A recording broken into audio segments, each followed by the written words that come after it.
Hello. So in my last video, I talked about this product, the Amusa espresso stovetop coffee maker that makes 3 cups of espresso. In this video, I'm going to talk about what that is and how it works and how the best um, brew the coffee using this system. I'm also going to show you another model by a different brand, the Primula, I think that's how you pronounce it, 6-cup stovetop espresso maker. As someone pointed out in my last video, this is actually called a Moka Pot. And so I wanted to kind of talk about what that is, because it seems like people were interested in knowing that. And what it is it was made by an Italian inventor in like 1930s, I think like 1933. It's called the Moka Pot. That's named after a town in Yemen, Moka, that imported most of the coffee to Italy at that time. Is what I found doing a little research. And the product, I think, is really just brilliant because it's been around for a while now, and it's just simple. There's no electricity. You just kind of heat the water, and the pressure that's created from the as the water starts to boil works its way through the coffee up into the upper chamber of the system. So the flavor you get from this is closer to an espresso machine than it is to a traditional U.S. coffee making machine. And so this is not truly a espresso.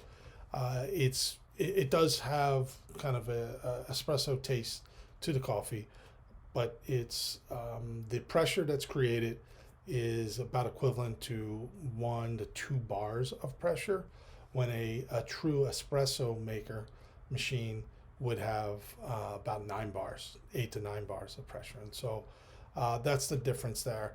And again, just like, so if you wanted to give this a try, when you're brewing with this product, it is recommended that you heat the water first, then put it into the lower chamber. The reason for that is to lessen the amount of time that the water is being heated, because that affects the acidity of the coffee, evidently.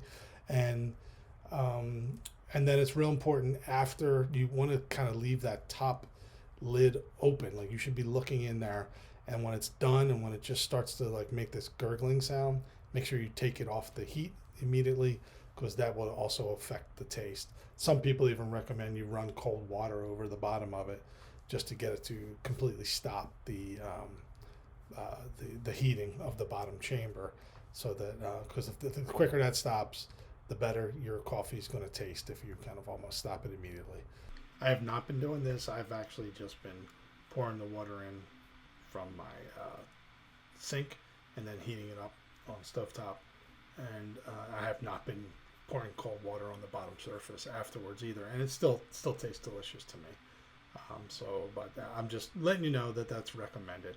And be careful. Do make sure you read the label on there. You don't want to fill up the water more. There's like a little circle outline in the bottom that you shouldn't go past. And then also same with the coffee. Don't put more in than you need. But honestly, like, I eyeball this, and it still tastes really good to me.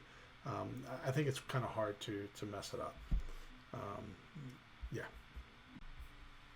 But I will say that the recommendation that you take it off the heat as soon as it starts gurgling, that one I have found to be true, and make sure you follow that, because it does ruin the taste if you leave it on too long. It tastes like burnt coffee if you leave it on too long. So that's it though. But otherwise, though, I really like this product. I do recommend it. They're so cheap, and if you get quality coffee to put in there, I have links to Lavazza, which I think is a good brand. I'll probably recommend a couple other brands too in future videos. It's going to taste delicious, so I'd give it a try and see what you think. I'd love to hear what your thoughts are on this product.